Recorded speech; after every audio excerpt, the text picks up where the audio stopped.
Nanubabo Kabalen, welcome to Pampanga. After staying at Villa Lolita and Villa Rosita, finally nakapunta kami sa main villa ng Casa Mithi.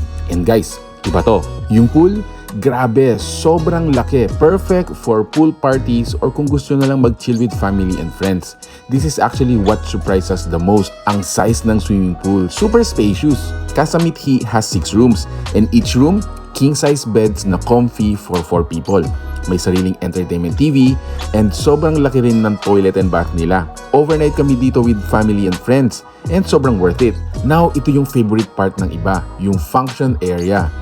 It's a cafe, bar, and a restaurant all in one. Morning coffee? Meron yan. Night drinks? Meron din. Plus, they cater food pa. Sobrang spacious din, kaya perfect for any event or occasion talaga. Birthdays, wedding receptions, reunions, name it, pwede.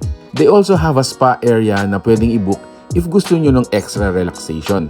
And don't worry, may front desk na ready to assist you anytime. Kung yung Villa Lolita and Villa Rosita is more homey vibes, yung Casa Mithi main villa, this is the place for celebration and gatherings. Casa Mithi is located sa San Roque, Mexico, Pampanga. Visit their page for bookings. It's worth it, promise.